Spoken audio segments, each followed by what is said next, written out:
Hey, welcome to my shed. Actually, welcome to Progressive E.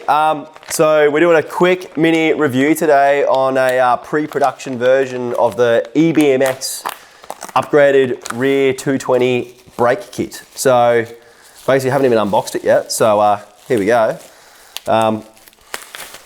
Watch me struggle. So basically what we have is obviously our caliper holder up top. This obviously mounts here, and we actually have something that's obviously going to have it around the right way, guard the brake rotor as well.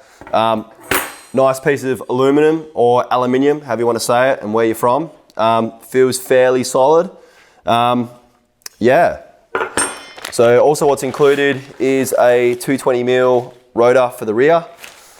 So if you don't know, a regular mountain bike rotor will not fit on the rear because this whole pattern is different. So it's been an issue for a while with the Sur Ron to have an upgraded rear brake. You wouldn't think you'd probably need it, but when you start pushing power levels and you get a heavier bike like what mine and Truett's are, definitely something that's worth probably looking at upgrading. Okay, so something I noticed earlier was how much thicker this rotor looks than the original Sur Ron one. So I just wanted to do a quick measurement. Obviously, if you've got a thicker rotor, you're going to have more heat dissipation. 2.3 mil versus, I'll try get somewhere on the meat where I haven't actually used before, versus 2 mil. So roughly 0.3 of a millimeter thicker. Obviously you can see the size comparison. So running a bigger rotor obviously just gives you more leverage because you're moving the force further out. Yeah, it's branded. It's got Ebmx here, gives you a nice direction so you know which way to put it. Make sure you follow the arrow when you do put it on. Yeah, so we're gonna fit this up now, go for a ride, see what we think about it, and yeah, go from there.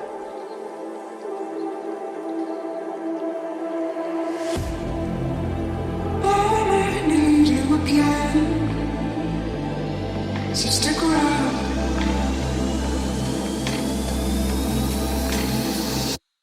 So stick around.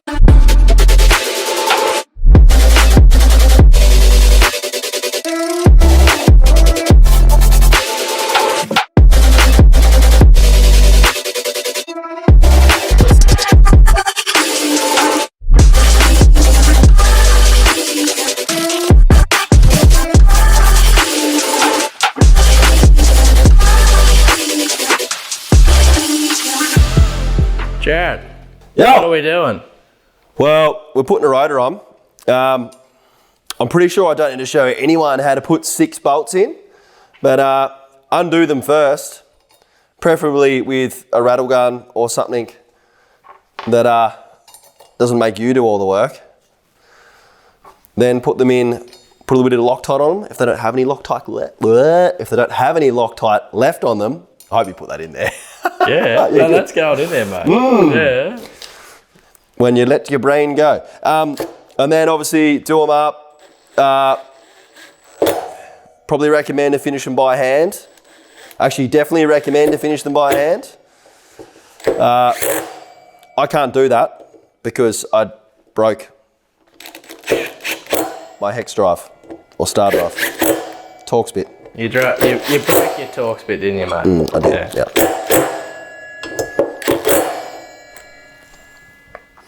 I don't know how much it actually matters to screw these up in a star pattern like you would wheel nuts on a car. I just do it the same I would do wheel nuts on a car. So that's it. That's our Ebmx 220mm rotor. Looks pretty shiny and new. Let's get it on. Let's put it on.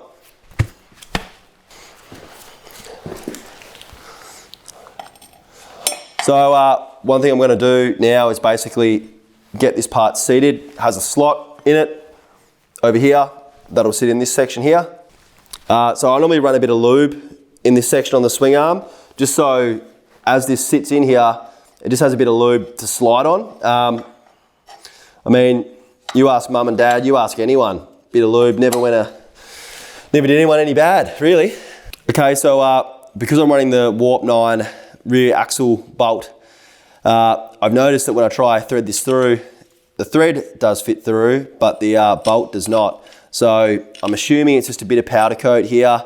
I did try the factory Sur Ron one, and that does fit through this hole, but if you're running the Warp 9 one, you might need to just give this a bit of a tidy up with the drill bit, which is what I'm going to do now. Oh! Just like that, we're through.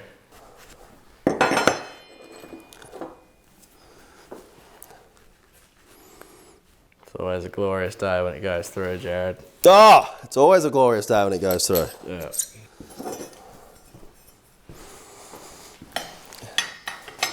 So put that bad boy on. And then kind of slowly put that in the hole. Just got to be gentle when you put it in the hole. That's right. Very wise words, Jared.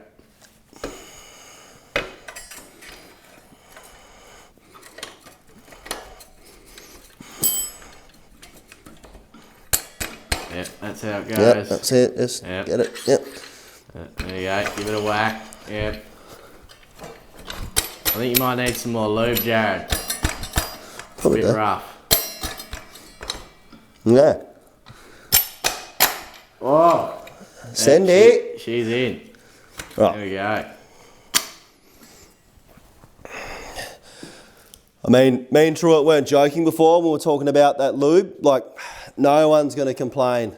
Yeah. So just, you know, feel free. Feel free. Put some on there. Nothing to mention too is obviously when you run a new rotor, it's good to give it a really good clean.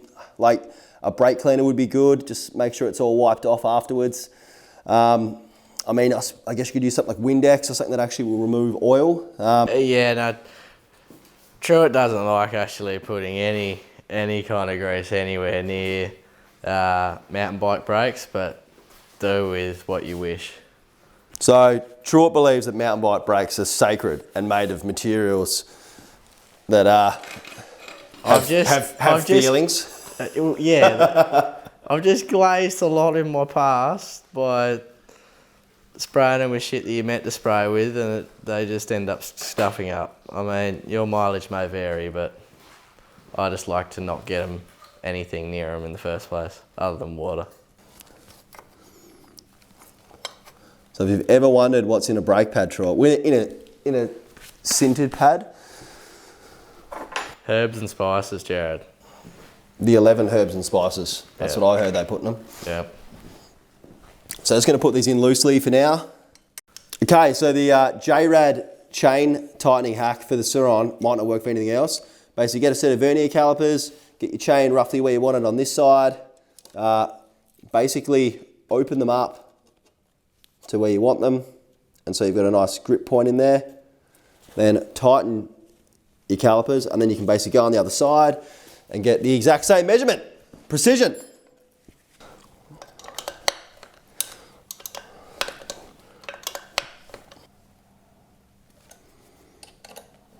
So what are you doing at the moment, Jared? You haven't explained. All right, so all I'm doing is pull on the lever on, getting it nice and tight, and then I'm basically doing up the two caliper bolts. And this is how you Center center the caliper. This is a lot of people would probably know this trick. It's not a new thing. And that's it. She's on. Done. Yeah. We'll give it a bit of a test out over the weekend and let you know what we reckon of it.